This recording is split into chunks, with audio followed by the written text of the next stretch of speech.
real quick, we're just going to cover the parts of the guitar just so that we know as we move along that we're speaking the same language, and all those jargon, those terms that guitarists throw around make perfect sense to you.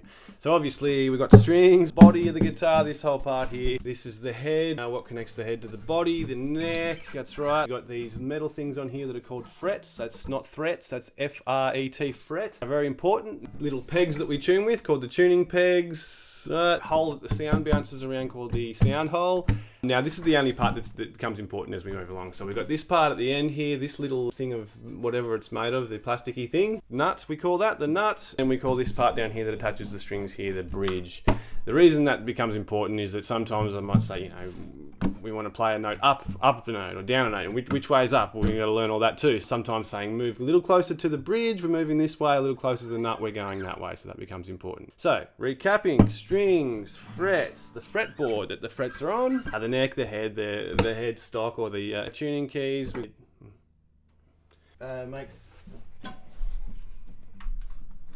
And of course, electric guitars have a few other things that we need to know about. All this pickups, we call these things, these magnetic things that they convert the sound into electrical current, or whatever that is, whatever. And you've got some little controls and some extra circuitry there as well. So all you really need to know is how to turn it up, which is the volume knob, and you can flick the switch between your pickup setup and just see which one you prefer the sound of. I will just quickly mention what has the treble setting on this guitar is just going to be my bridge pickup and gives me a slightly more twangy kind of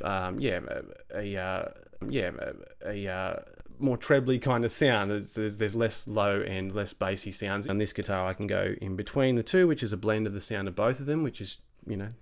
Now if you're using a Stratocaster style of guitar with 3 pickups, that's going to have more settings on the pickup selector, and that's because there's more combinations that you can get with 3 pickups. But just play around with it, see which one you prefer the sound of more. Yep, volume knob, full blast. Hey there, thanks for watching that video. Make sure to hit the like and subscribe. We've heard all that before. But if you want some accompanying material as you work your way through these videos, be sure to visit the link right there, johnnynedwich.com, free guitar lessons, and that's going to hopefully clarify things a little bit more, but also you'll be notified when the next lessons are ready to go, and we'll just carry on getting better and better and having a lot of fun playing these things. All right, cool. See you soon.